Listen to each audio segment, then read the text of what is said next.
Hello? Yes? Hello? All right. The class will be either the week before or the week after the expo. I think it's gonna be the week before, but we're still finalizing the dates. So it would be the week before Friday the 16th or the week after Friday the 16th. And he may also do another session, they're still finalizing, he may do another session on that Monday as well. But middle of October is best I can tell you. Should be really exciting. We are so fortunate to have this studio set up, and another thing that the Education Committee is working on right now is the State Fair Demo Day. It is the Friday before Labor Day, and is anybody here signed up as a volunteer for that? If you signed up, see me, I have fair tickets for you, free fair tickets for you to give to you. Handworks. What? Some of us will be at Handworks. I know it's the exact same time. If you're not signed up and are interested in volunteering, we do have spots open, and we do need more volunteers for that. So lots of exciting things going on. The other thing I'm gonna mention, and I think most of you have seen the email that went out, our training studio at the Maker's Place is kind of a transitional arrangement for us. Longer term, we wanna have our own space. And our own space will be our own shop, will be our place where we can have SIG meetings. We might be able to have guild meetings there. We will have training classes there. We'll be able to have our library there. It's a really exciting thing. It's a year to a year and a half out, and in order to do this, we need some money. So we're starting a capital campaign. Folks have already donated even before we started the campaign very generously, but this is a big goal. It's probably in the range of $100,000. To kick this off, we're going to have a gala celebration that's going to be on Friday night, the 16th. It is part of Expo weekend, because Expo is going to go on Friday afternoon. The gala is Friday evening, and then the Expo is all day Saturday. So there will be a celebration, there will be a fundraiser, there will be a live auction, there will be a silent auction. I'd like you to come out and support it. I'd like folks, it's a free event to come to, but if you'd like to sit down and eat dinner, which I think everybody would, you need to buy a ticket, because we're paying for the caterer. The tickets are basically at our cost. But I'd encourage you to sign up. We've got about a dozen folks so far signed up, and we hope to have at least 100 and more, hopefully more than that. It should be a great event. I also am asking people to donate things for the auction, and not, if it's something you've made, a memory box, a piece that you've made, that would be fantastic to have in the auction. If you have a tool, a like new tool that you'd like to donate, that would be fantastic.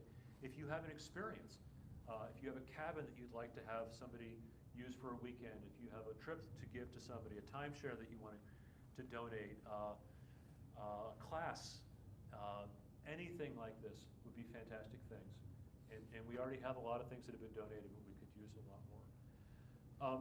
Before I go any further, we're just going to do what we've been doing our last couple of meetings and just take a few-minute break and talk to each other, whoever's sitting next to you, about what you're working on in your shop right now. And we'll get back together on the hour.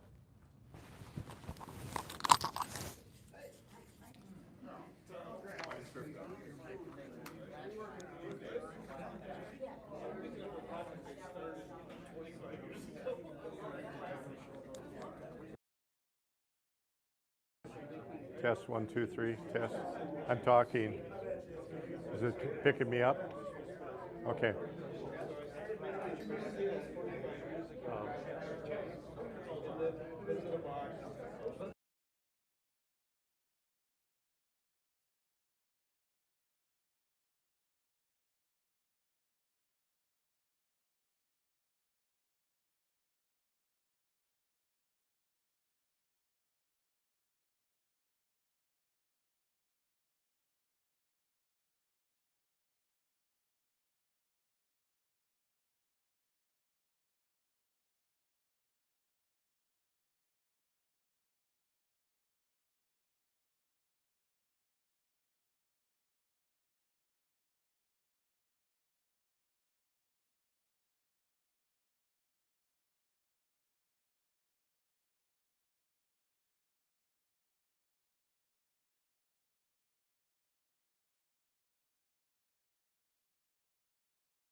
right, let's get back to talking.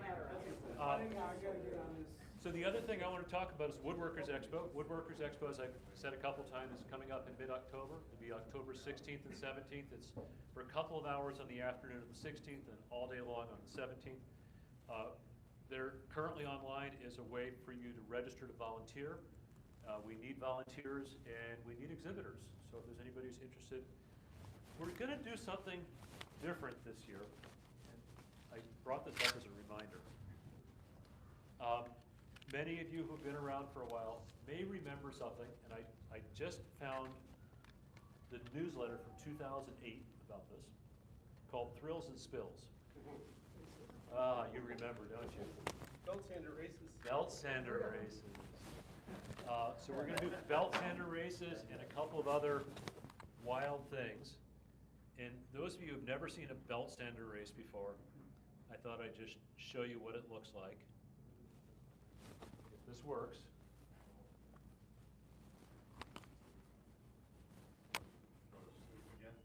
Yeah, well, hang on.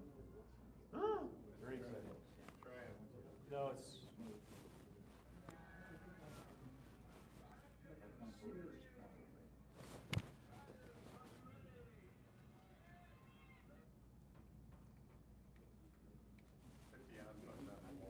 The on button on the wall. That's turn on. We've never seen this happen before, have we, Ben?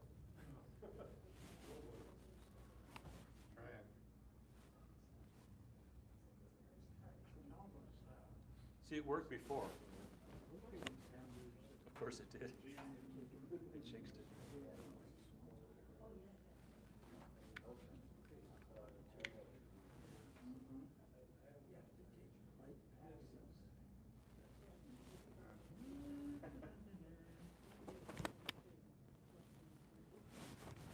Well, we'll give it a few more flashes before we give up on it.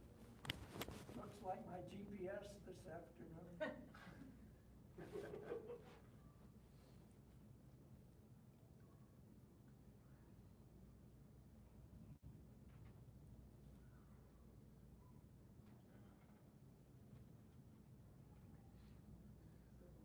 Well, I apologize for that. No signal now. No signal now? Sure, get our home cells.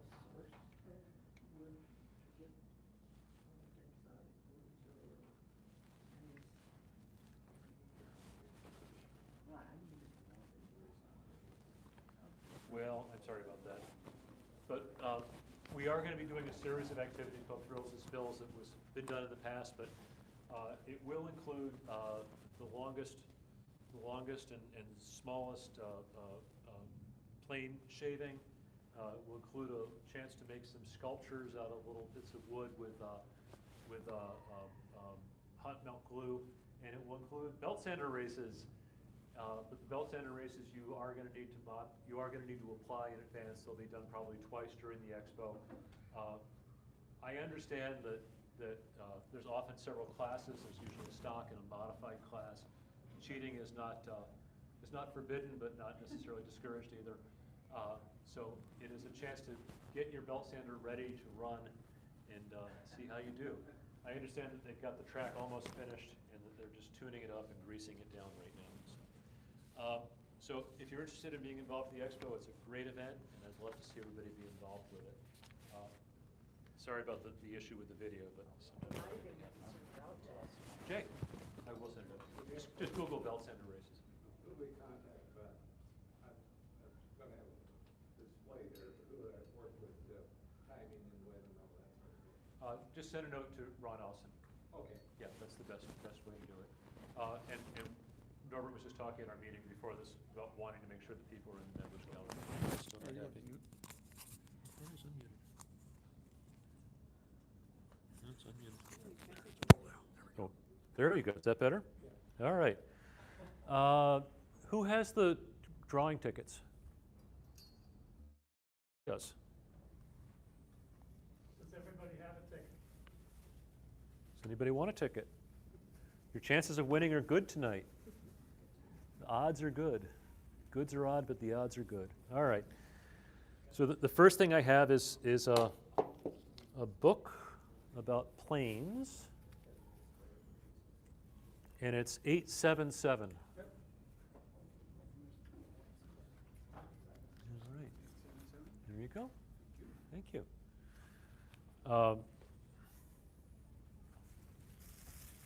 I won't give away the belt sander bills. Okay.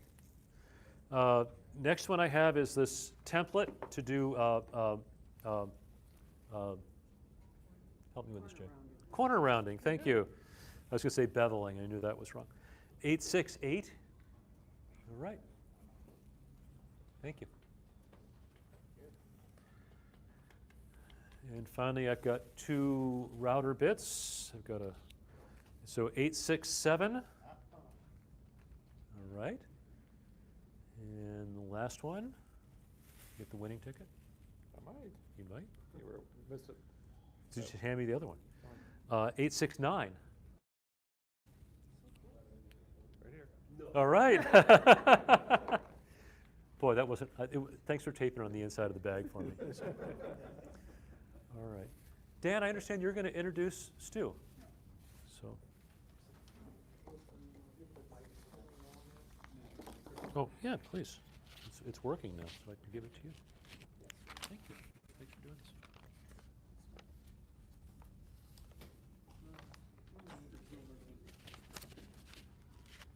As the member of the program committee, it's our job to come up with ideas for our monthly meetings and try to find ideas and speakers that are interesting to the rest of the group.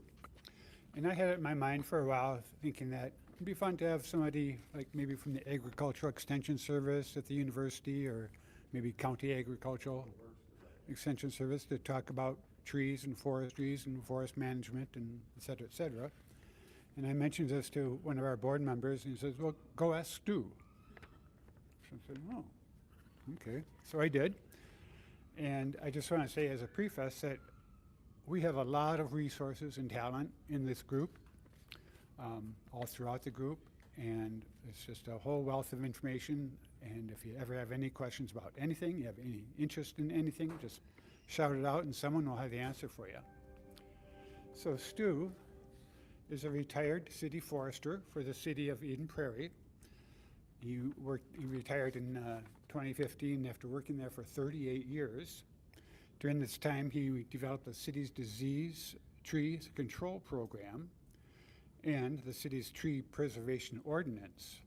This ordinance was one of the first in Minnesota to guide developers proposing development within woodland areas and require mitigation for excess tree cutting during development. He's a member of the State Shade Tree Advisory Committee that advised legislators on tree-related issues. Stu wrote a tree planting guide for Eden Prairie residents to help them select trees for their properties. And he also has written numerous articles for the Eden Prairie local newspaper related to trees. He's been a member of the Woodworking Guild since 2012 and has displayed items in the Northern Woods Expo. He was awarded the Award of Excellence in 2024, the Woodworking for Pleasure Award in 2025, and the Best Detail Award in 2026. He's also contributed nearly 40 boxes to the Memory Box Special Interest Group. Tonight, you'll present a deep dive into trees. You'll cover Tree Anatomy 101, as well as discussing common hardwood trees in the Midwest, lumber, grain, and figure, as well as some tree potpourri. In other words, fungal staining, tree burrows, and insect holes. And these are all items that will, of course, have an effect on trees and the lumber that comes from them and present challenges and opportunities for woodworkers to either incorporate those figures or to avoid them in trees. So I'm here. yeah. So here's Stu. Yeah. Please welcome. Turn on your Is my microphone. mic on? Sound good? Okay, I'll try and talk loud enough. Got your microphone on? Yep, it's on. Well, small group, but hopefully I can keep you awake for the next 3 hours. We'll try. When Dan asked me, I thought, Wow, I'm going to be speaking to the choir because there's a lot of knowledge in this room, a lot of woodworking experience, but I also thought, you know, they probably don't take the deep dive into looking at where this wood came from, how it was produced, those types of things. So I'm going to try and do my best to do a couple things. The one story I want to tell you, so I had 4 daughters, and being a city forester, you got to teach your kid about trees. And so we were driving through a neighborhood one day, and I had one of those old-fashioned. Should we turn this off to see if this works better? Wrong one. Is that better? Yeah. So I was driving through a neighborhood, and one of my daughters yells out from the back seat. I had one of those 9-passenger Oldsmobile wagons that had the seats that face the back. And one of the daughters says, "Hey, did you see that big elm tree?" And I thought, boy, I guess I really taught them well. So I started thinking, are they looking at the nice vase shape? Are they looking at the gray and lightly colored bark? Are they seeing leaves? So I asked the question, I said, so how did you tell it was an elm tree? Dad, it was easy. It's the one with the orange ring around it. So, you know, that went right out the window. That was, you know, so. But I'm going to try and share with you a little bit. So what we're going to try and do is cover my background a little bit. I've got a lot of information up here. I'm going to try not to read it verbatim. I expect everybody here can read. I made the font big enough that maybe in the back row you might have to strain. But anyway, we're going to cover a whole host of things. And if you have any questions, you know, raise your hand. We'll try and answer them. So I grew up in Hopkins, so suburban kid, and my grandmother had a farm in Wisconsin. It was her 3rd marriage, and so I would spend summers on the dairy farm. And one of the things that they had was they had a walnut grove, and every year we'd have to go out and trim up the walnut trees to get the bowl clear, so that when those trees were ready to produce lumber, they were of more value. So I spent a lot of time with a pole saw cleaning these trees in the middle of a woods in Wisconsin. I had a high school teacher who was a forestry grad that recommended, because he saw that I was interested in forestry, there's a program through the American Forestry Association called Trees for Tomorrow. It's near Rhinelander, Wisconsin. And I went there, and it was a 2-week camp, and we went to lumber mills, we went to paper mills, we went to plantations. I mean, they covered the whole host of things. And that, you know, I'm really interested in that, so I decided I wanted to go to the University of Minnesota. They had a forestry program, a lot of ology classes, biology, we had geology, we had wood technology, we had pathology, we had entomology, we had just on and on. But it's a heavy science base. So during that time, I spent a couple summers on a hotshot crew in northern Idaho. And that's me right there. 20-year-old guy fighting fires. Great job, had a great time. We fought 28 fires in 10 states. The only state we didn't make it to in the west was California and Alaska, but otherwise we were in every state. We flew in, 25-man crew, dropped us in, busted us in, helicoptered us in, walked in. We got there however we needed to. So I graduated in '71, and there was my ideal, was harvesting redwood trees out in California. I thought, that'd be a great job. So my goal was to work for the U.S. Forest Service as a district ranger. My degree is in natural resources management.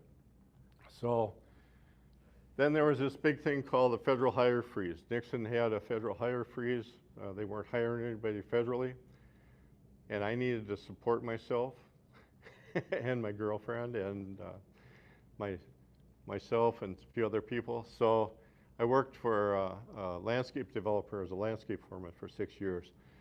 And I built retaining walls, did site grading, fences, decks. My fine woodworking at that time was plus or minus a half inch. If you could get it within a half inch, it was good enough. So, and planted thousands of trees. I worked on, I can't tell you, I think 18 different developments in the west suburb areas. Single family homes, multifamily, and planted trees because they didn't want to pay somebody. So they had me, so I would order trees from Bailey Nursery. If anyone knows Bailey Nursery in St. Paul, we would buy bare root trees. We'd buy them, get them all in. We'd plant them in the ground, and they grew. So, but at that time, Dutch elm disease was just barely coming on the scene. It was mentioned in one of my pathology classes. Dr. French talked about, yeah, there's this chance. The key thing was Minnesota cities had 140 million boulevard trees. 140 million. And the reason they selected elms was because of the vase shape. They survived in dry soils. They were hardy. But the problem is nobody knew about this little thing called DED. Well, all of a sudden that hit the state. And in '73, the state law required sanitation programs. So at that point, everybody started saying, who can we hire? So Eden Prairie hired me as a city forester in '77. And to tell you the truth, my degree was not in urban forestry. In fact, there was not an urban forestry degree when I graduated from college. That came on in the late '70s, the early '80s. They started having urban forestry degrees, who would work in hand with people like landscape architects who were planting trees, but they were planting the wrong trees because all they knew was what was in a catalog, and they said, that looks like a good tree. Yeah. But they weren't looking at soils, they weren't looking at root compaction, they weren't looking at all kinds of things. So anyway, later on I was promoted to the manager of Parks and Natural Resources. I took care of a whole host of things. When I started, we had 4 parks. When I finished, we had 43 parks. We had 13 conservation areas. I managed a big woods forest. I had tall grass prairie. I had wetlands. Just the whole, you can imagine what we went through. Had deer management programs, cemetery, on and on. So some of the things I dealt with, things that we weren't taught in forestry school, were things like Dutch elm disease and oak wilt, because those weren't part of nationwide forestry. The other thing is we had to start dealing with things like elm bark beetles, two-line chestnut borer, bronze birch borer, gypsy moth, on and on and on. These are all things that came into the urban areas because people brought in their firewood. People brought in things that they shouldn't bring in, like egg sacs and other types of things. And we were dealing with bacterial issues. We were dealing with all kinds of things. On top of that, Eden Prairie, when I started, had 12,000 people. When I retired, there were 64,000 people. The housing population just boomed. So what happened was people were building houses, and they were building into woodland areas, they were building into farmland areas, they were building everything in between. But what I was finding is they didn't realize things such as soil compaction, girdling roots, improper species selection, all these types of things were going to impact that urban forest. And so I had to basically educate people and work with developers and work with their planning department and try and show them that they're hiring engineers, they're hiring surveyors, they're hiring landscape architects to plan a development, but the one thing they aren't looking at is how they're going to get that road into a wooded area without killing all the trees. And so I worked a lot with that. So after I retired, I decided to go into woodworking. I decided I did not want to be a consultant. I did not want to go out and hire as an expert witness. I decided I was tired of public meetings. I was tired of politicians. I was tired of red tape. And so I thought, what can I do? So this guy right here is the reason why I'm a woodworker. And the reason I say that is because I'm a learner. I found out through all my management classes that one of my strengths is I'm a learner. And so I'm always looking to learn something. And what you have in front of you here is a few of the books I have about trees and wood and other types of things, because I'm always looking for more information. So I took Tom's Unplugged workshop, and I enjoyed that so much. He said, well, you know, there's a course out in Maine, the Center for Furniture Craftsmanship, and they have a 2-week basic woodworking class. So I went out there and took it from Peter Korn. And there's one thing I learned from Peter is that everything you do is practice. No matter what you do with wood, you're practicing. So I keep that behind. But I've taken a lot of courses over the time. And now we're going to take a step back. How did the United States end up where it is? And a lot of it has to do with the trees. A lot of people don't realize this. When a French explorer came in, he encountered an area of woods in the northeast, and he called it Acadia. Anyone been to Acadia National Park? Okay, in Maine? It means idyllic place. So they saw this and they said, you know, we don't have anything like this in Europe. If we do, it's so diminished and so managed that we don't have anything as expansive. So wood has always been used as a universal building material. It's been used for shelter, furniture, tools, transportation. The number one thing that wood was used for was firewood for cooking. The majority of wood up until probably the 1920s was burned. And it was burned for cooking because you didn't have gas stoves, you didn't have electric stoves. So a lot of that was just firewood. Well, all of a sudden you get the Pilgrims coming in 1620. And what do they come in? They come in a ship. Come in a ship. How many have boats? Do they need maintenance? Yeah, they need maintenance all the time. No different with what they had. So what they did was they brought food, clothing, but they needed wood to, we having technical problems? Oh, okay. Hard to see Oh, hard to see the slides? yeah, a little bit. Okay. But they needed wood to repair their boats and also to create tools and create shelter, create homes and stuff like that.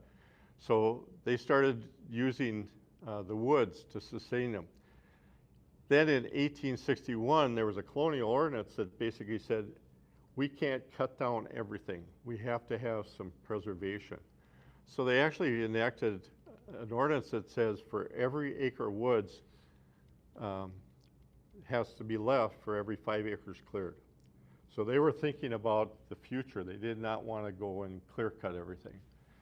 Then all of a sudden you get King William III, and he was a tyrant when it came to the wood resources in the United States, and he said, every white pine over 24 inches in diameter belongs to me. And the reason for that was the British Navy was the #1 Navy in the world, and the reason for that is because they had all their tall-masted ships, and they needed masts. 24-inch diameter white pines grow straight, you got a good mast. Well, then all of a sudden, the colonists realized we got a little side industry going on here, and they started shipping pitch and tar and crude gum to foreign countries, and they said, we can't do that.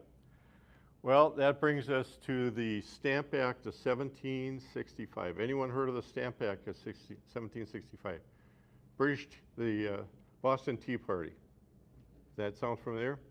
Well, along with that, it was basically taxes to pay for the 7 Years' War. The problem with that is they didn't want to pay taxes. And so what they did is in Boston, they hung their tax collectors in effigy from an elm tree. Kind of ironic. They hang it from the elm tree that was planted in 1646 by colonists. So you get this Revolutionary War. What are they fighting over? not only territory, they're fighting over trees, because trees drive the navies. If you can't get people back and forth, soldiers and your ships, you're in a world of hurt. So what happened was the colonists started taking trees down and giving them to the French, because the French were the allies. They could maintain their ships. The British were having troubles maintaining their ships. So in kind of a back way, the forest resources of the Northeast helped with the Revolutionary War. So let's move on to what happened after we became the United States. Well, there was a Federal Timber Reserve Act. Basically, they wanted to preserve trees in Florida for naval reserves, and I'll get into naval reserves in a little bit. They also had a Trespass Act. People didn't realize that if you took a tree down on your neighbor's property at that point and took it down, they were so valuable, you could actually get treble damages if you trespass and cut a tree down. And that law still stands today. If you happen to trespass onto your neighbor's property and take down a tree, you can be sued for 3 times the value of that tree. Little known fact, but it's there. They had Department of Agriculture. That's what the Forest Service came out of. It's not out of anything else. It's the Department of Agriculture is where the U.S. Forest Service is. And then Jay Sterling, who was the former Secretary of Ag, proposed Arbor Day. Arbor Day is a program that promotes tree planting nationwide. It's a very large program. There's a foundation in Nebraska. So trees, what are they? Well, they're a woody plant. Maturity is 20 feet tall. They have a single trunk. They're unbranched for several feet. But the most important thing about trees is they're a renewable resource. A lot of people say, you know, I hear people say all the time, don't use all that paper because, you know, you can't reuse it or, you know, whatever. But they're renewable. Forests, basically, good forest management can replant trees and grow sustainable pulpwood in about 30 years. And we actually are growing more trees today than we have in probably 50 years because of all the planting that's been going on. So here's kind of a cartoon that just emphasizes what I kind of went through. Trees, what are they? How do people view a tree? So, you know, the planter just says, okay, it's this big and that much diameter. The Parks Department, all they do is, my guys bitched all the time about leaves. You know, we don't need any tree. We just want grass. We, you know, just give us grass. And I said, yeah, but people like picnic areas that have trees. Publishers want to, make print. Highway Department wants to cut them down. The developer, takes care of things, and then the landscape architect plants it and puts a fence around it. So they're a vascular plant. They have xylem and phloem. That's what makes a tree. And they're divided into 2 distinct groups. There's the gymnosperms, which have naked seeds. So anything that has a naked seed, a pine, a spruce, a yew, a cedar, a redwood, they're all gymnosperms. The seed is actually in the capsule, but when it breaks that capsule open, whether it's a cone or capsule, that seed is bare. But if you do angiosperm, which we consider hardwood trees, they have covered fruits. So their fruits are covered. And a cone is not a covering. And so you can see that there's only four families of gymnosperms, but there's 74 families of angiosperms. And they're the most complicated, complex distributed plant on the earth. There's 50 timber species in the United States alone. And I don't know if it'll show up. It probably won't show up, but that's a real simple thing about a tree.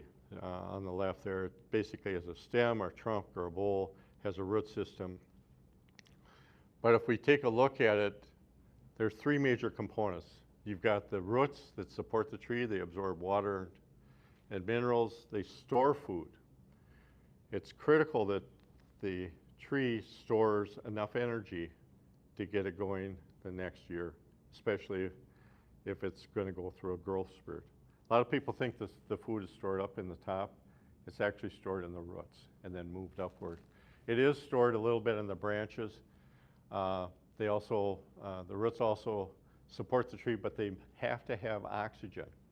And people say, well, what about things like the cypress trees? If you've ever been down south, you've seen cypress trees, and they're growing in the water. How can they grow in the water? Well, they have knees. They have these things that come out of the water.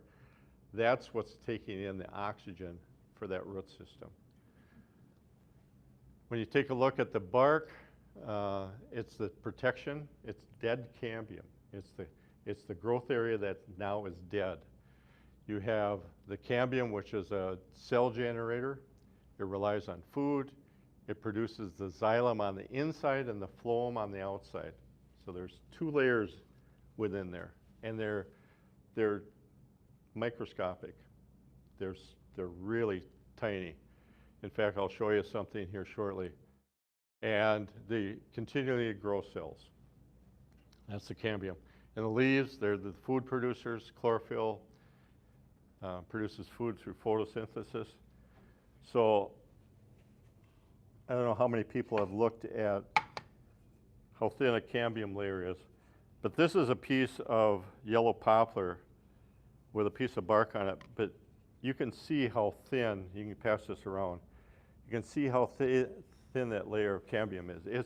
It's like a pencil line, and that's the lifeblood of the tree. Everything occurs in that area. Water going up, food coming down. It's an amazing thing. So, what is wood made of? Most people would say it's made of cellulose and lignin. Well, it has different types of lignin and different types of cellulose. And it also has tannins and volatile oils and resins and gums and latex and all kinds of things. That's all included in the wood. And to give you an idea, so here we're looking at angiosperm. We're looking at a conifer. Basically, conifers, all conifers are considered non-porous. They do have pores, but they're considered non-porous. And the reason for that is because they have these longitudinal tracheoids. So basically these vertical things. And a lot of people will show you like a bunch of straws, and they'll say, this is what a piece of wood looks like. But it's a little bit more complicated than that. It's a variety of sizes. And so what these have is they have these resin channels, these things right up here. It's like a big blob in the middle of nowhere. And that's an oversized canal. And that's what you're going to find out creates the naval reserves. And then you've got rays that go both vertically and horizontally in pines. Pines and spruces, anything that's a conifer or an angiosperm.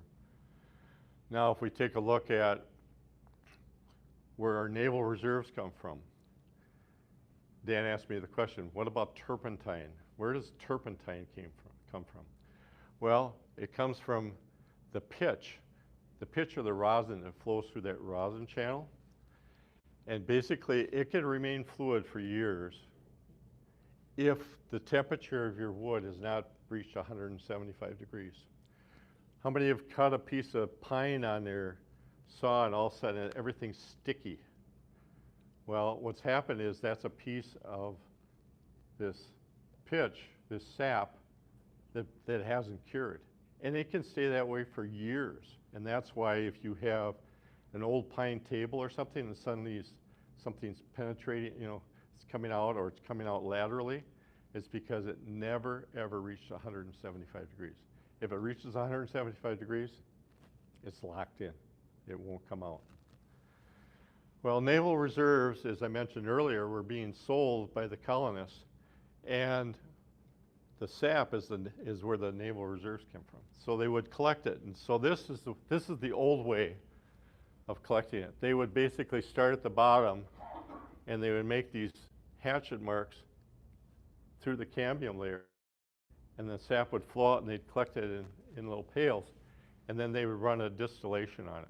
They basically would have to heat it up, and they would distill it down. They could distill it down into turpentine, they could distill it to rosin, and they can do it to oils. Today, they don't do it this way. You won't find buckets, unless you're out in the backwoods someplace. What they do now is they'll run it through a chipper, and they basically make a bunch of chips, and they put it in a big vat, and they basically heat it up, and they can separate all this. It's kind of like doing a petroleum process. But that's how turpentine and rosin and pine tar are now made. And the interesting thing is rosin can come in multiple forms. Anybody play a string instrument when they were in school? You'd rosin up your bow to with that little chunk of rosin. And then you also have climbers that, they clap their hands and it puffs up that chalk. That's a rosin product. And make soaps. You can do preservatives. Waterproofing ropes was a big one out of the oils. That's why it was so important with the Naval Reserves, because you think about how many ropes were on a boat. You got a question? What does that do to the tree, taking the sap out like that? Eventually it will kill it, but they're not girdling the tree. You'll notice they're only doing it on one side. So they're smart enough to know that if they went all the way around, they would effectively girdle the tree. But just doing portion of the tree, it declines the health of the tree. Most of this is taking place in southern pines. They're growing fairly quickly. So it's not going to kill the tree, but it is going to impact the health. Same with maple syrup? Same with maple syrup.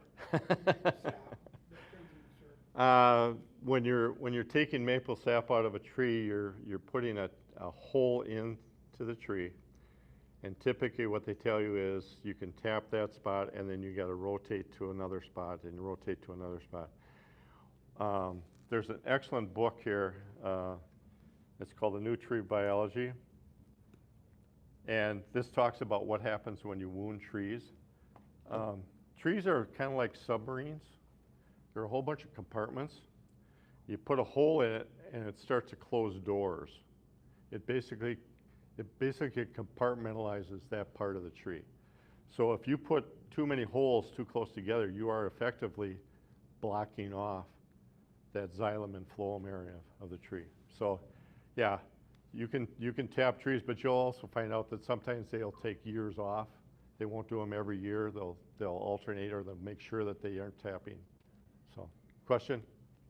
So if you had two trees, one a maple never been tapped, and one's been tapped heavily, and you cut them both down, would the lumber look the same? What you're going to find out is wherever that hole was made, you're going to find a dead spot. You're going to find basically, sometimes they will be hollow. It's almost like a reverse knot. That tree will try and close that area off.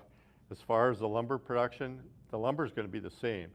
It's just going to be degraded and diminished in terms of its value, because there's also staining that goes along with that. A lot of the trees, when you tap them, you're introducing bacteria and virus and fungi, and it will start to stain that tree. All right, now we're going to go to the hardwoods, the ones that we all like to work with. We like to work with our hardwoods. So you'll see that the cell structure is completely different than what I showed you on the other one. And this is just a general slide. But basically they have longitudinal elements, they're vessels or tubes. So we had that single or double resin channel. Well, we have all of these going vertically now in our hardwoods. And we also have a lot of rays going in different directions. So some of these are more predominant in some trees than they are others. Probably the most dominant tree is you're going to see rays in is going to be your oaks. Oaks are known, that's why they're picked for their figure, for their flaking. And so that's that's what makes our hardwoods the way they are. So generally speaking, softwoods have needle-like leaves. They shed their leaves between 2 and 10 years. So sometimes as you go drive around, I always got calls in the fall. My tree is turning yellow. My pine tree is turning yellow. And I'd say, is it like on the inside? Yes, it is. I said, well, it's shedding its needles. Well, is it supposed to do that? It's an evergreen. They don't stay evergreen. I'm sorry. They are not shade tolerant. The biggest reason that conifers shed their needles or their leaves is because they're shade intolerant. So they have to lose those. The only species that it varies from is larch, a tamarack. That is a deciduous conifer. It will lose its needles every year. The fruit dissemination varies. It can be annually, or it could be up to 10, 15, 20 years. Some of them are triggered by fires. Northern Minnesota, we have jack pine. It's a fire species. It takes fire to break the cone. It's a serotinous cone. It has a tight-bound cone. It takes heat to heat that, or it takes heat to expand it, to open it up, to release the seed. It's a fire promoted species. Also, redwoods are fire promoted species. So it can vary. They don't always come out every year. The interesting thing is they grow in whorls, and if you take a look at a tree, a pine, this is actually a spruce, I've got some marks on here. So here's the center of the tree. This is a piece of, I found at the local, I don't know, must have been Home Depot or Menards. But it was an interesting piece because the way they cut it so they put the saw right through the center of the tree, which makes a terrible piece of lumber to work with. But it makes a great device because here's an annual growth, here's an annual growth. So conifers put out a single growth, and then they go little tiny ones in between. So if you take a look at your pine tree, you can actually count the annual whorls. You can tell how old that tree is just by looking at the large gaps between those lateral branches.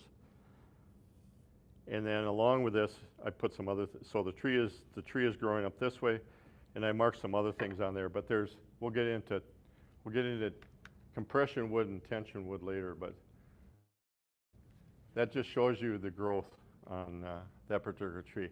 The thing is, those trees will grow over 200 feet tall, and some of the longest living trees are 4,500 years old. Pretty amazing. Hardwood trees usually have soft, broad leaves. They drop them. The fruit can be annual or biennial. They grow in multiple axes. They don't have a central one. They seldom exceed 125 feet in height, and the longest living ones are around 500 years. So here's examples of angiosperms that are overachievers. Anyone been to Kings Canyon National Park and seen General Grant? 267 feet tall, 29 feet in diameter. That's a big tree. It's 1,600 years old. And then on the right, there's a 4,500-year-old bristlecone pine. That was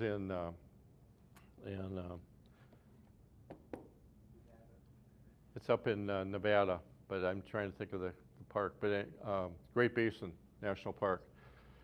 They grow at elevations of 9,500 feet. Just about 9,500 to about 9,500 to about 11,000 is your tree line. Trees typically won't grow above that. They grow up in some of the most adverse conditions, and they started out by actually trying to put increment bores in there to find out how old these trees were, and they go, that can't be right. You know, they were counting these, and they're finding out that these trees are thousands of years old. And they look half dead. I mean, in all honesty, you'd say, well, that tree is dying, but it's still healthy. It has enough cambium, enough protection on that tree to sustain it. And there's a whole forest of them up there. There's also a big group of bristlecone pines in California. So what do we use our wood for? If you take a look at wood in the United States, actually, the United States is one of the largest producers of wood in the world. We start thinking about, we're getting wood from Canada, we're getting, all these things in, but we are a very large wood producer. This is in 2024. These are the top 6 things that wood was used for. Pulpwood, by far the largest amount of wood is used for that. Softwood boards for building lumber. Hardwood boards, the things that we build furniture or have millwork from. Oriented strand board, the replacement for in the building industry. These are millions of cubic meters. So I can't picture what a million cubic meter looks like. That's a large number. Then you get down to softwood plywood, and particle board comes in at number 6. So here's something for you guys that I created. I've always been frustrated when I went to my books to find out what trees grow. Peggy, you wanna do the favor and hand these out? So I actually made one for everybody. This is a chart of the 36 most commonly harvested hardwoods in the Midwest. And you can see I include Minnesota, Wisconsin, Iowa, Michigan, Illinois, Indiana, and Missouri as kind of our range of hardwoods. That's where we get the majority of our hardwood from. And I also went beyond that and put the genus, species, and the common name. So give you an idea that, just because you're talking about soft maple, you're actually talking about a silver maple or Acer saccharinum. So we got to get our Latin straight. And then I also add on here the Janka hardness. So the Janka hardness, you often hear about how hard. Do we have enough? I got more if you don't have them. The Janka hardness is when they take a steel ball and they embed it halfway into the wood. So they have a machine and they push this ball that's 0.444 inches and it has to go halfway in, and it's the amount of force it takes to push it in there. So I was always going back and forth between different references to figure out how hard is that wood, because they would show you a chart, but they didn't have all the woods included in there. So if you go to a book like this, you can get that information. But not everybody has a book like that. So I extracted it and put it in there. So you can see there's quite a difference. So, people that work with basswood, for instance, basswood, American basswood has a strength of 410. Pretty soft wood, and that's why carvers and other people use it. The other wood that carves well is butternut. So butternut's another carver wood at 490. So these are relatively softer woods.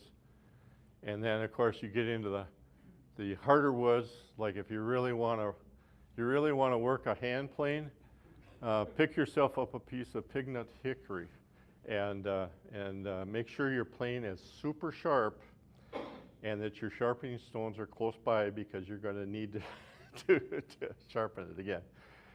So, and then the other thing that I always hear people throw out, but I couldn't put it all in one information, is what's a ring porous wood, what's a diffuse porous wood, what's a semi-porous, and what's a semi-ring diffuse.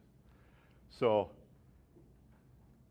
it probably doesn't make a bit of difference to any of you, except when you start to put finish on things. If you put finish on a certain wood, why does it just suddenly disappear into the wood versus sitting on top. It all has to do with the porosity. And so if we take a look at them, so a ring porous wood, I'm going to back up one more. The oak genus is the largest supplier of hardwood timber in the United States by volume.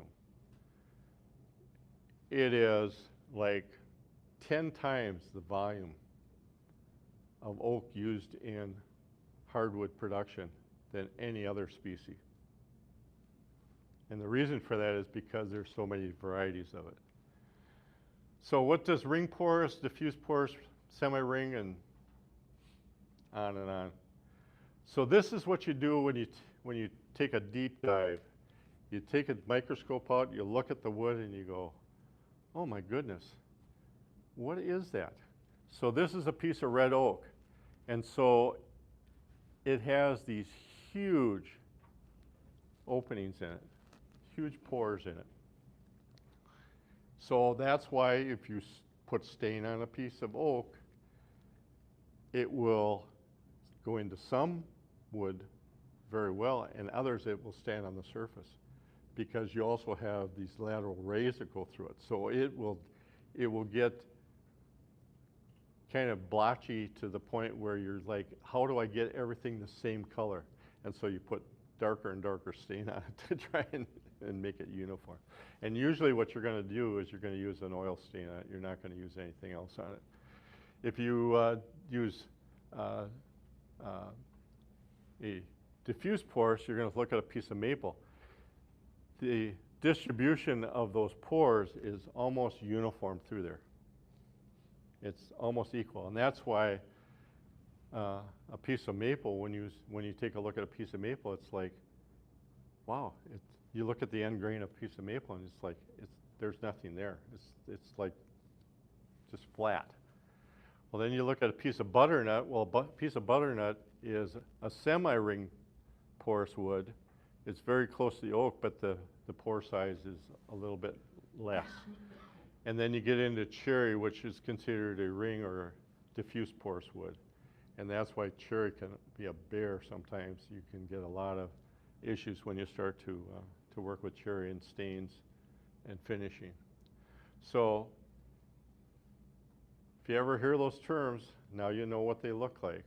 So, Stu, does cherry not grow in the Midwest states then? Is that why it's not in your chart? The what? Is cherry not grown in the Midwest states? Is that why we don't see it on your chart? Cherry?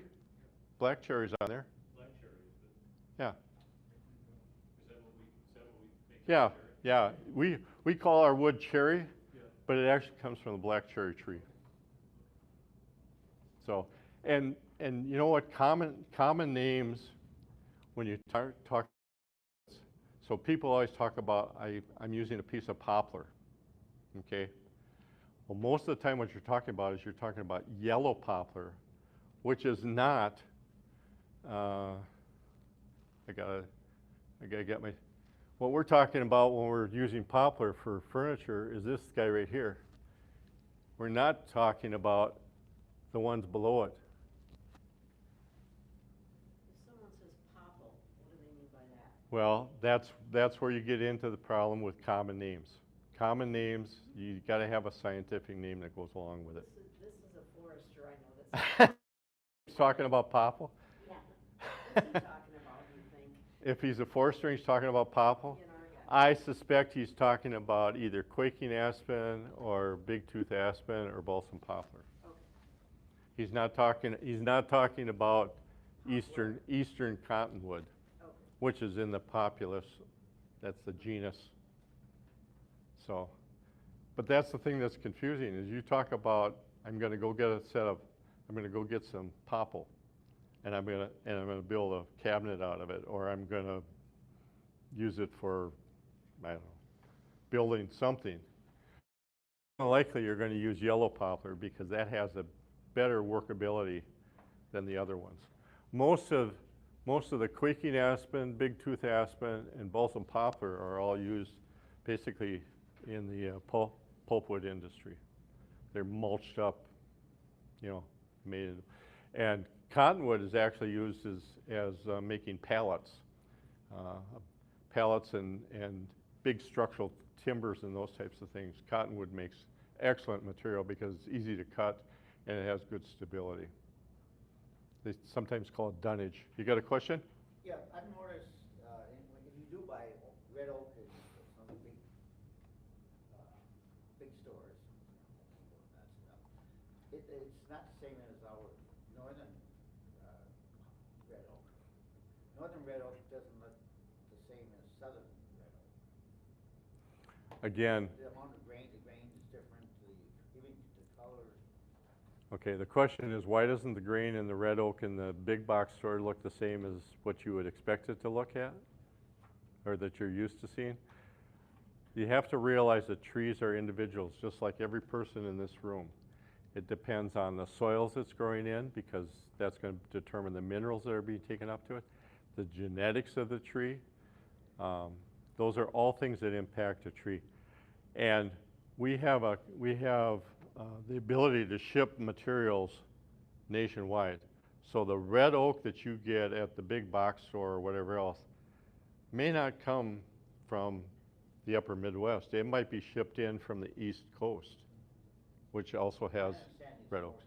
From the south, Yeah. it grows faster. Well, you can get it down in Missouri. I mean, they've got red oak down there, but there is individual characteristics of them, and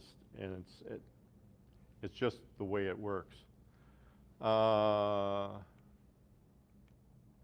So, cutting up lumber. Tom mentioned this when he was talking about the way that you can cut things up, and a good sawyer, a person who's working at a sawmill, can make or break an operation, because there are so many different ways. I think you showed, what, 4 different ways you could cut it? Well, here's 7 different ways that you can cut the same log, depending on if you want to do radial cutting, or you want to do box cutting, or you want to do quarter cutting, or you want to do slash sawing or billet sawing.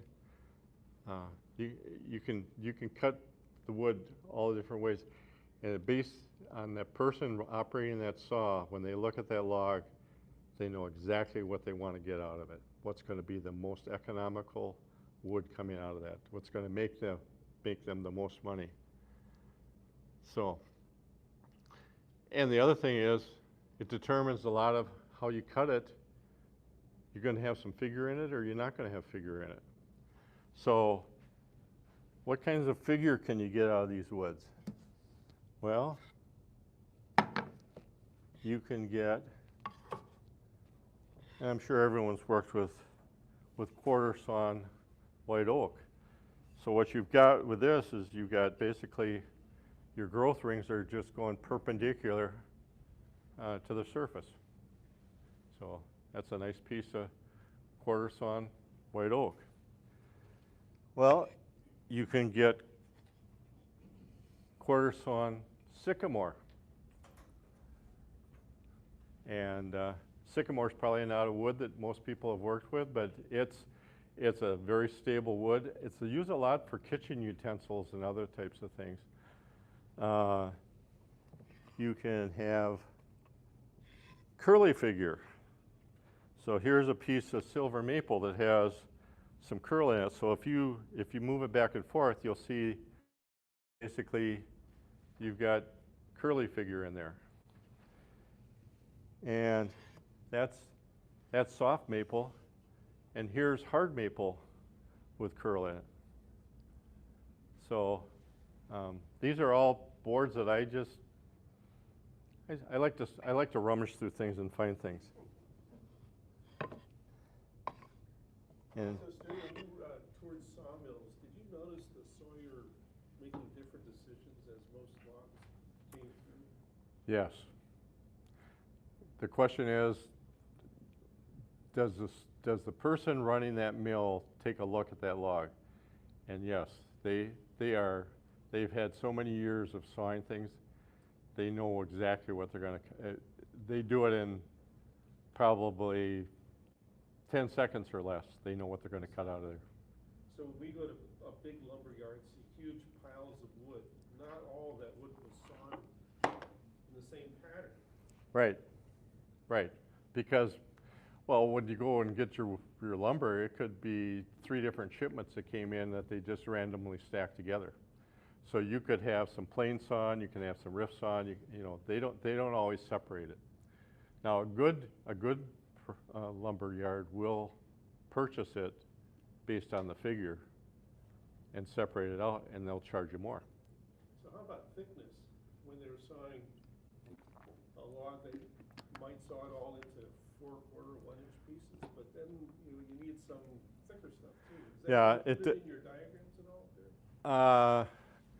It doesn't really show. I mean, this one, they're taking like structural timbers out of here. Here you're getting some bigger pieces. In here you might be getting some 12/4 material out of there. That's But yet another way of sawing a log then. yeah, oh beyond yeah, those 7. yeah. I mean, basically this log here you would cut this way, then you'd flip it, and then you'd, you know, cut it, because they can rotate them which direction. The amazing thing with the new bandsaw technology is they have the ability to flip those pieces, whereas the old ones, they just had the old big rotary blade on there, and they have a couple guys with cant hooks and flip them over, and they're going to run it again. Here's a piece of quilted figure in cherry, which typically I've only seen quilted figure in veneers. And a lot of the figures that you see in here all come out of veneer woods. That's your highest value wood. I was looking on Certainly Wood, and their highest burl wood was, I believe it was like $14 a square foot. So if you take that 1/42 of an inch thick piece and you stack it 1 inch thick, you get a square board foot out of that, you're spending $500+ a board foot for that particular material. That's why they make you put that on a substrate. You don't cut, 4/4 boards. Between number 1 and number 3, which are they both quartered versus? I'm curious about ripped ripped white oak, for example. Which is different than quartered oak. Well, So is that number 8? okay. Are you looking? Are you looking for quarter sawn material? Yeah, I mean, is number 1 or number 3? They both mention. Number 3 mentions quartered.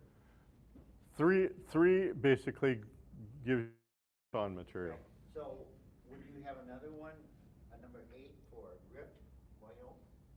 Because they change it. They change the angle when they cut. For rift sawn, well, for rift sawn, this is going to give you more rift sawn here. This is going to give you quarter sawn. This is going to give you some rift sawn. I mean, the reason they cut the rift in oak is to get rid of the rays that you find in quarter. Depends on what figure you want on your wood. Right. Some people don't like the rays in quartered oak, so they change the angle to cut slightly and to get the rift, which is all straight grain. Yeah, well, you can buy plain sawn oak, but you're still going to have the rays in it. You can't escape it. It's one of those things about oak, and especially if you go to white oak, you're going to see it a lot more than you're going to see it in red oak. Okay, do I got any more figure? No, I don't have any more figure. But again, those are things that are all considered when they're milling lumber. So what kills our trees? Other than people. Other than people and chainsaws. The top 4 fungi, and they are fungi, Dutch elm disease, oak wilt disease, chestnut blight, and butternut canker. Oh, where's the scientific names? I'm not going to go into the scientific You're names. a mycologist, I need to know. Well, Dutch elm disease used to be Ceratocystis ulmi, but they've changed it. Well, yeah, that's what we do. Change Yeah, it all. I don't know what it is about mycologists. They're always tinkering with things, you know. They just like to complicate things. So I think they're trying to sell textbooks, I think is what they're trying to do, so that you can get the most up-to-date language. But anyway, Dutch elm disease basically killed about 80% of the trees in 60 years. It just absolutely wiped through. The thing about Dutch elm disease is because it is a fungus that is carried by an insect that feeds on a branch, you have the perfect way of spreading it. So you have an insect, a beetle, the elm bark beetle. That elm bark beetle feeds on the small crotches at the upper part of a tree. And when it feeds on that tree, it has hairs on its body that carry fungal spores. Where did it get the fungal spores? From an infected tree that died that the female deposited her eggs on, and every larvae that was going on that inner cambium layer picked up those spores when it came out. So you have an insect that came out of a dead tree, it carried it on a beetle, the beetle fed on a tree, the tree reacts to that. It does not like that fungus, so what it does is start shutting the doors, kind of like the submarine, it shuts everything down. Well, what happens if a tree doesn't get water? It dies. That's why it's called a wilt disease. You start seeing it in the upper portions, unless you've had a tree that's infected, that's connected by root graft to an adjacent tree, because it will come down the vascular system, go through the roots, and then it goes reverse, it goes up the tree. And so Dutch elm disease with elm bark beetles had the perfect scenario for just absolutely spreading wildfire. And that's why sanitation was such a big thing. The big push was, let's get rid of the trees, let's get rid of the breeding sites. If we don't have the breeding sites, the elm bark beetle population will drop down. If the population drops down, there'll be less infection. But then, along with that, they were doing things like fungicide injections. First it was lignosan, and then it was Arbotech. And so you could get a tree company to come out and put holes in the bottom of your tree and put a pressure tank on it and inject a fungicide, and it was good for 2 years. Why was it only good for 2 years? Because of the cambial growth. Because what happens is that tree grows over that and compartmentalizes that area. It goes into the inactive part of the tree. So that's why any fungicides, any injections, whether it's for insects or fungal things, 2 years, you might get 3, but 2 for sure. Oak wilt, same type of thing. But the problem with that is that's an airborne one. It's not only carried by an insect, but it can be airborne. It's a fungal spore. Anyone ever have a mushroom and shake the mushroom and get the spores out of it? They just come out on a piece of paper. These are microscopic things. They get carried by the air. Anyone ever had a tree that never had a broken branch in it? I bet you everybody's had broken branches, because storms break branches. And when that branch breaks, that's an entrance point for that fungus. It doesn't have to be carried on by an insect. And so basically there's 33 species of oaks nationwide. And basically every single one of those species is susceptible to oak wilt disease. Oak wilt disease in California. They have oak wilt disease on the East Coast. They have oak wilt disease down in the South. It's one of those things that they are trying to deal with. Yes? Well, so if you see a broken tree, and if you put tar over that broken tree or a Okay. scab, The question is, do you put tar over a broken branch and that will take care of the problem?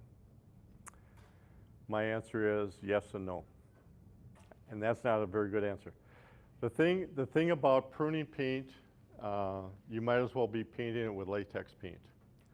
The thing about any of these tar compounds is it basically creates a wet, moist environment for other types of things.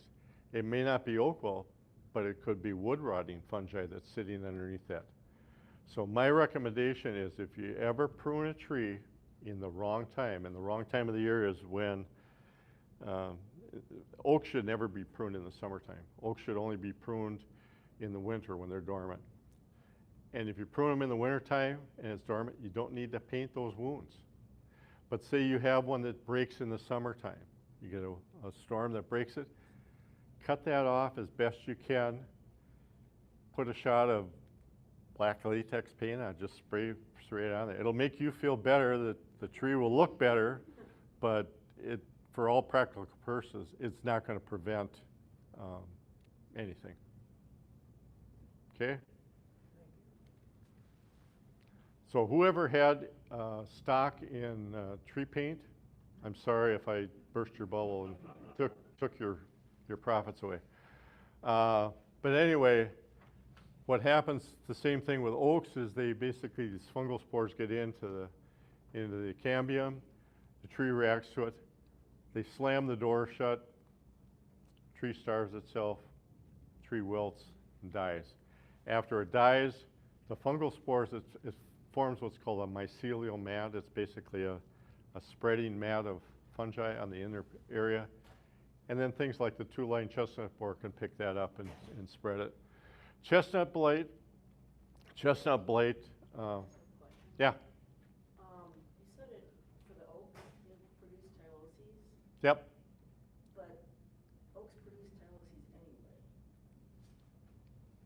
Like white oak, that's why they use it for barrels, because they have tyloses, which make it, able to hold liquid. The tyloses are basically a closure. It's like Right. a plug. Right, but it's not necessarily a reaction to. Well, the tree produces the tyloses. Right. Yeah, But right. I mean, they're there anyway. right. It's a mechanism for compartmentalizing. Okay? Make sense? Yeah, but I'm just saying they're not necessarily, Well, I shouldn't say producing. they're not just from, right. they're not just a reaction to right, something like yeah. the fungus. Right. Chestnut blight can be spread by wind and rain. It's basically produces a canker. It wiped out all the chestnut trees. There is a small group of chestnuts in the southwest corner of Wisconsin that have been found. They've been trying to protect those trees. They've been trying to do some crossbreeding to try and create a resistant chestnut. So far, it's mixed, whether it's going to work or not. I heard a similar story about the disease-resistant elms. In fact, they sold me one last summer. Does that feel realistic? Yeah, they've been doing research now for 50 years in elms, and they've been crossbreeding elms, and you can buy, what they've found is some trees have natural resistance, just like human beings. Why is it one person always gets the flu and the person that lives in the same household never gets the flu, never gets sick? Because there's a natural resistance. It has something to do with the genetics. And so what they found is they found certain trees, and they've isolated these trees. They take cuttings from them, and they graft them onto another tree, and they come up with a hybrid. They come up with an artificially created tree. And so yes, there are resistant elms that are available. The problem with those trees are they aren't as beautiful as the old American elm. They don't have the great base shape. And the other thing about them is they quite honestly don't, they've only been around for 30 plus years, so they're not sure what the ultimate form of that tree is going to be. But yes, you can buy disease-resistant elms. The last one, butternut canker. That's a relatively new one. A lot of people like butternut trees for different things. I built a cabinet out of it. I think it's a great wood to work with. I know a lot of carvers use it. But that's another fungus that basically enters a wounded area and basically ends up killing the tree, which is kind of sad. So All right, moving on. Insects. Got more things that try to kill trees. Got things like gypsy moths. Anybody been out east when the gypsy moths are in full swing out there? Yes, they drop frass, they're droppings. It's like it's raining little pellets. It's really, they basically are leaf eaters. And basically federal and state regulation has basically put a tight clamp on that to keep people from moving, in particular firewood. But you have to be very careful if you have an RV and you go into an infested area. They may inspect you, your vehicle, to see if you're carrying any egg messes, especially if it's a time when that larvae or when the adults are active and they lay the female will lay an egg mass. It kind of looks like scrambled eggs. It's kind of a little pocket. Emerald ash borer, I'm sure everybody in this room has seen the results of emerald ash borer on the urban tree population. Basically, again, it's a borer that goes in. It girdles the tree. It's an insect that the larvae go into that cambium layer and munch away. They start at the top, and as the tree dies, it becomes more and more susceptible. The populations get higher and higher, and eventually the tree will die. Insect prefers green and black ash, but white ash, for some reason, is kind of on that borderline. So there's some hope that maybe with good sanitation, the white ash will not be impacted as much by that insect. And then the final one is eastern tent caterpillar. If you have cherry trees or apple trees and you get this big, massive web on it, you look at it and you see all these little creepy crawlies running around inside there. Well, that's the eastern tent caterpillar. And most of the time, if they will defoliate a tree, but it's only successive defoliations that will actually kill the tree. It takes a little bit more to kill a tree with tent caterpillar. And then we got things like burls.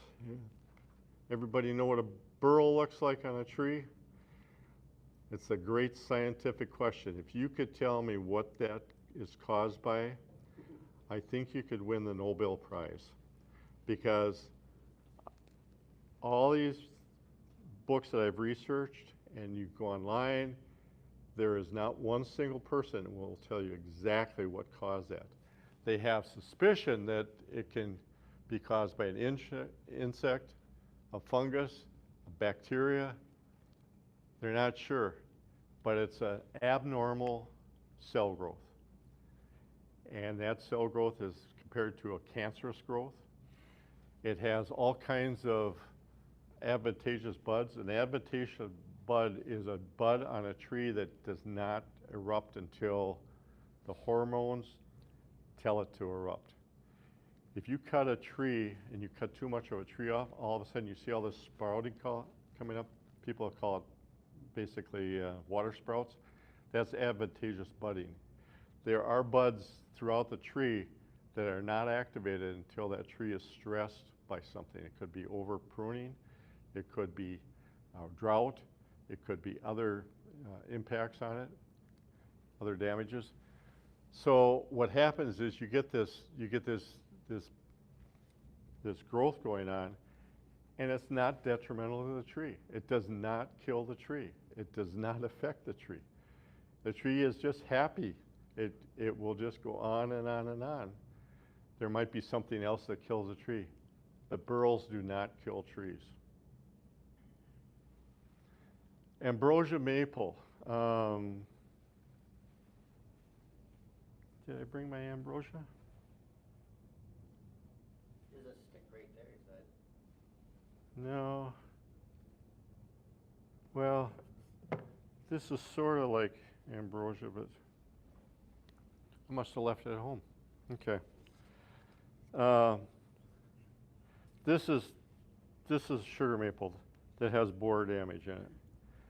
Ambrosia maple, people go out and they buy ambrosia maple. They're not buying ambrosia maple. They're buying maple with ambrosia damage to it. the beetle goes in and it carries the fungus. But the interesting thing is it evacuates the tunnel, but it doesn't consume the wood. It only bores through the wood. It's not consuming it. But the fungus that's on it grows in that tunnel. That's what the insect feeds on. So it's feeding on the fungus, and then along with that can come things like mineral staining and other fungal staining, so you can get things like blue-green stain that propagate from that. So the fungal growth that yields a sustaining radiates all from the tunnels. So it's not an insect that's killing the tree. It's perfectly fine just going in there and making a home, but it's looking for a place to farm its fungi. Red staining and box elder.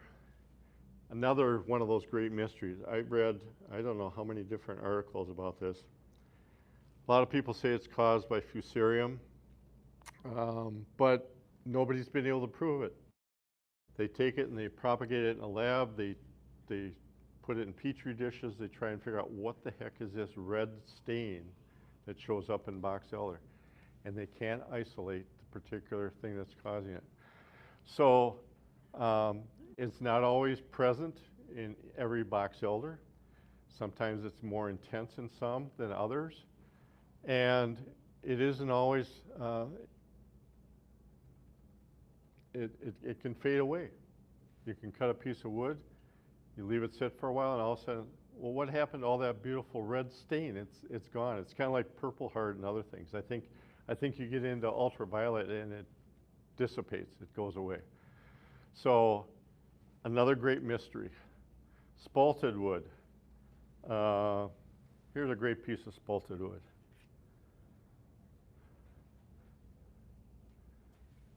So spalting takes place after a tree is down, after a tree has been cut. It typically has to lay, a log has to lay down. And it can be, there's multiple fungi, they consume different parts of the cell. You can get zone lines, you can get pigmentation, you can get bleaching. It varies all over the map. And I know Peggy's done some stuff with Siri Robinson at Mark Adams, and she's from, is it Oregon? Or Washington? Oregon State. If you ever want to read about spalting or see what they do with it, she is the absolute world's expert on spalting. And then thermally modified wood. Anyone ever try and use this stuff? They create that by baking it at 180 degrees in no oxygen. And so it basically it improves stability, enhances resistance, but I'll tell you one thing about it. It's a brittle wood. It chips a lot. They sell it. You know, you can buy thermally modified wood. So just to kind of wrap up where I come from, I'll give you a couple others. So if you want to talk about staining, here's a piece of yellow poplar that has all kinds of staining. There's no insects that introduce that. So it's just perfectly stained. And here's an interesting branch. So if you were going to buy a piece of crotch, how does crotch figure come out of a piece of wood or a piece of veneer? Well, here's a cherry branch that I trimmed in my backyard. And I looked at it and I went, oh, look at the beautiful crotch figure that's forming. If you were to take and cut it, let that grow up, and then cut that, you see, it's almost like it's been sewn together. And that's a real good example of what you can do with crotch figure. So last few things. These are the 3 awards that I won at Northern Woods. And these are the memory boxes I make for the special interest group. I make them out of cherry. I resaw them out of 5/4, and then basically I make a continuous grain wrap around. And just remember, It's just woodworking. Yeah. There's the citations from my talk, so that takes care of it. So, yes. Oop. What is ironwood? Ironwood is some people call it a half tree. It's Australia virginiana. It's great for fence posts. So I got some 1x2s that are ironwood, but they forgot to tell me that. You got 1x2s? 1x2s. Yeah, it's a look on this. Look up Australia virginiana. I bet you the hardness is pretty high. Did I put it on here or not? No, I bet I didn't. Because it usually isn't found in dimensional lumber. But it's a very hard wood. A lot of people used to use it for fence posts. It's fairly disease resistant in terms of rot. It's a small, I mean, I think the biggest ironwoods I've seen are maybe 7, 8 inches. That doesn't make very good dimensional lumber.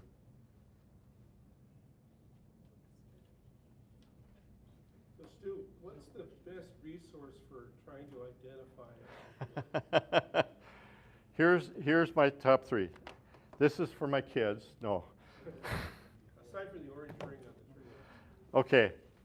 If you want to take a deep dive into anything about wood, this is a great book because he covers from A to Z with such great depth. It's not for the faint of heart. It's not for the faint of heart. It's not the type. It's not for bedtime reading, because it will put you to sleep. But it is. I would say this is the top But would it help reference. me identify a particular piece of wood? If you're going to identify wood, I would go to this. The wood dictionary. So this is a fellow who has developed, and he has pictures of, most of the time it's of plain sawn wood. And so this covers woods, both domestic and exotic. And the nice thing he does, he gives you where the tree grows, the sustainability, the common use for it, the workability of it, the hardness, all those types of things. This is really good. If you're looking for one that kind of gives you soup to nuts, Christian Bexford, who is a contributor to Fine Woodworking, he does Shaker Furniture. He's a forester. And so what did he do? He wrote a book that not only gives you the bit about the trees, but it shows you the shape, the branches, the leaves, the fruit, the bark, the microscopic, and the plane saw. So it gives you all of those. And people say, well, gee, I don't know how to get that picture. Well, believe it or not, I found this on Amazon. I think it cost me $35. And it's a Wi-Fi microscope, so I can use it on my my phone and my tablet. But I actually found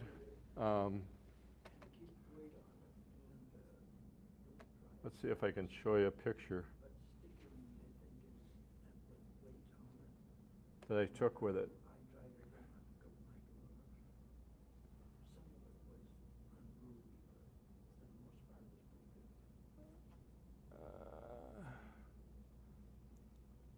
I hate doing this without a mouse.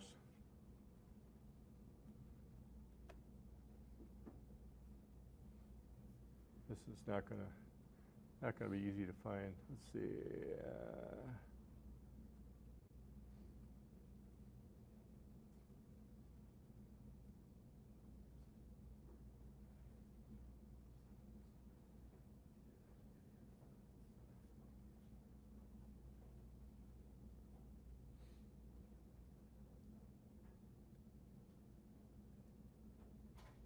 I don't know where. Oh, there it is.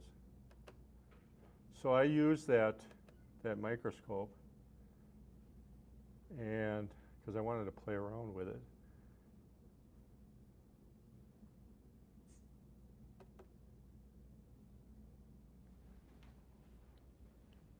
And I took that picture with it.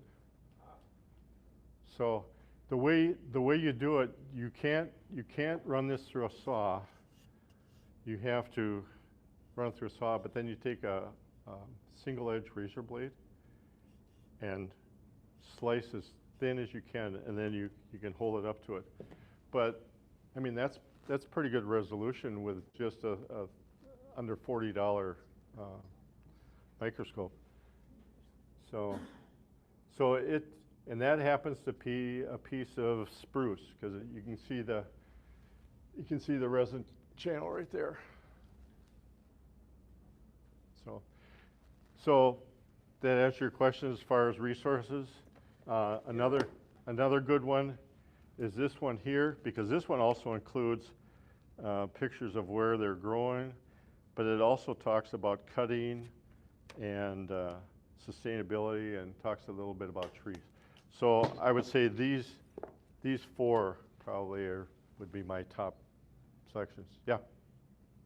How long, when it starts to change like this, how much time do you have before it becomes funky? Ink soften? That's the $64,000. That's the $64,000 question, because people who try and spalt wood Right. because they want to turn bowls or other types of things in it, there's that fine line between when it's just right and when you're going to put it on the lathe and it's just going to fly apart. So Yeah. I know Siri does she has, Depends on the wood and the particular fungus, 'cause a Yeah. lot of them will lose their minds.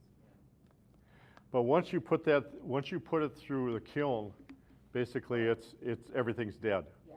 So that's why spalted wood that's basically been kiln dried, Once the wood is dry, not even kiln, it's, I mean, yeah, it's but dry.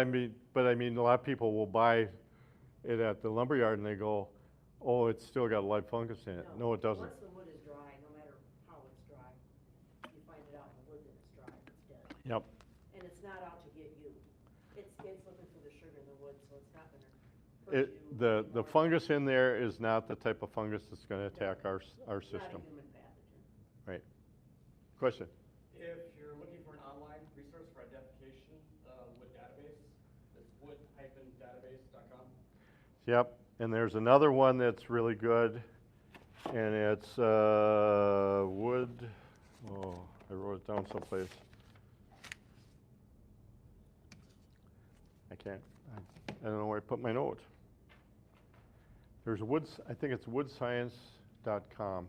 There's a fellow who's a retired woodworker, and he has almost weekly posts about different things about wood, whether it's finishing or cutting or on and on. He's got an excellent woods website. Question? Can you recommend a good book to identify trees? One that shows bark, leaves, growth?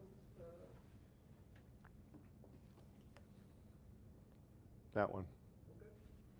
It's called With the Grain, Craftsman's Guide to Understanding Wood by Christian. Live trees. Yeah, this has, so what, a lot of times what they'll do is they'll show you the silhouette of the tree, but they also have the leaf in there. But I'm thinking about when you go for a walk and you see a live tree, you see the oak bark with deep grooves, or then you see a tree with smooth, almost no wrinkles. Then you can go to the real deep dive and go to the Smithsonian book. This one, if you're carrying this out in the woods for identification, you better have a backpack. Could use it in case a bear came after you. Yeah, but there are some other books, and I've got probably 20 additional books that I didn't even bring with me for different things that I've used over the years. Because I had to train my tree inspector. It's amazing, you get tree inspectors that come to work for you, and they might know that they're looking for an elm tree, but I did have a tree inspector mark a sugar maple as a diseased elm, and I had to say, no, here's a can of gray spray paint. you go back out there and you paint over that orange. Because I do not want them cutting down that 20-inch sugar maple tree. So I had to teach them. And the thing in the city is you get a lot of trees that are planted that you won't find in the woods, because they have a lot of trees that are hybridized. For instance, honey locust. Honey locust is a very common wood tree, but they hybridize it, and they have skyline locust, and you have imperial locust. You have probably 15 different varieties, and what they've done is they've hybridized it to make it into growth patterns and leaves and on and on and on. So if you go to a nursery, if you go to Gerton's or some other big nursery and you're looking for a particular tree, they might say this is white oak, but they might have a VAR behind it as a variety, and then they'll tell you what variety it is. And that's a tree, again. It's real common with crab apples. A lot of different trees are basically commercialized for growth. Is there a way to stop the spruce budworm from killing it and causing forest fires? Spruce budworm. Go out to Colorado. They got a real bad problem out there. That's another thing where, the question is, can they find an insect, something that eats that insect? Because that's the only, you're going to need some type of a biological control over it. They've done that with like Eurasian water milfoil and some other things. They find things that will go after that particular thing. They're looking at it for buckthorn, insects that will go after buckthorn and actually kill the buckthorn. But spruce budworm is, short of sanitation and removing the material, it's a tough one. It really is, because it can decimate an area in no time.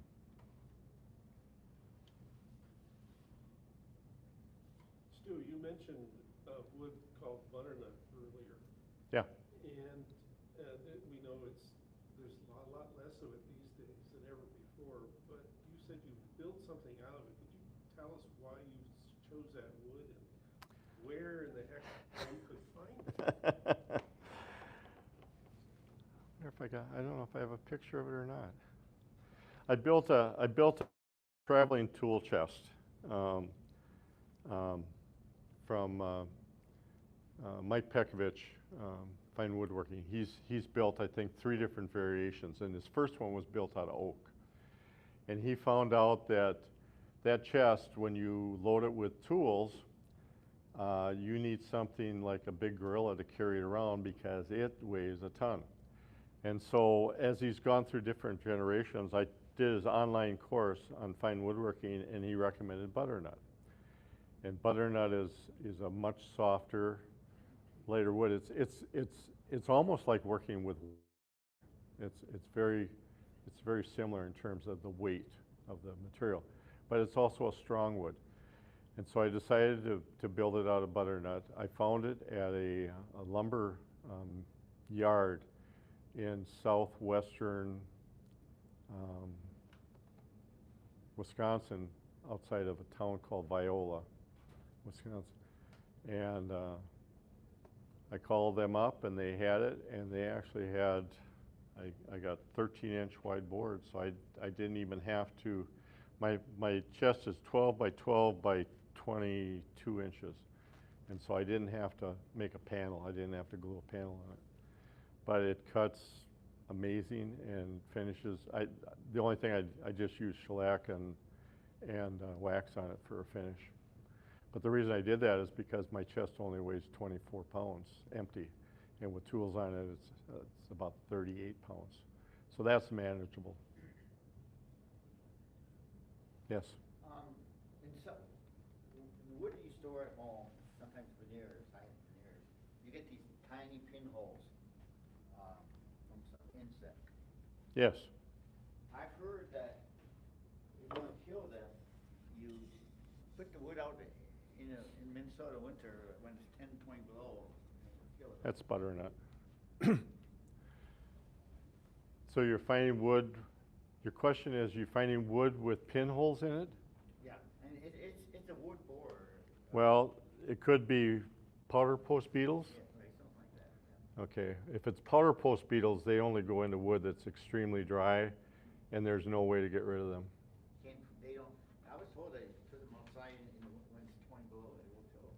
I don't know. It might, but if there's others around, you know, a lot of insects overwinter in leaf stuff and you know, grass and other types of things. So I don't know any particular way. I mean, short of, you know, yeah, you can put it outside, but I'd want to identify what type of insect you're talking about before I'd recommend specific treatment for it. But that's a piece of butternut that's being passed around, so you can see how nice it's nice and light, and all these pieces of wood that I have up here are just sanded with 180 sandpaper. So you can feel that you can really get a nice finish even with 180 on most of the woods. The only woods that I typically go any higher than 180 if I'm working with them are, you know, sometimes cherry and certainly maple, but oak sometimes I stop at 150. You don't need to go any finer than 150 and put your finish on it and let that build up, and then take that off and you'll be fine. All that it does, especially when you have the big pores, the finer the sandpaper, the more it clogs everything up, and it can cause some major issues. So that's why even fine sandpaper on big poured woods can generate some problems for you. Stu, I wanted to thank you for coming. Yeah. Appreciate it. Well, And folks wanted to I didn't. Stu, I think we can keep. I hope I didn't keep bore going. everybody. No, I got like 10 more questions for you. Thank you very much. Yeah. And there's free stuff in the back. Take it all home with you.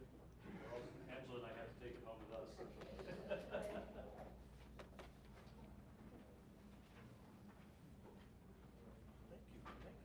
Yeah.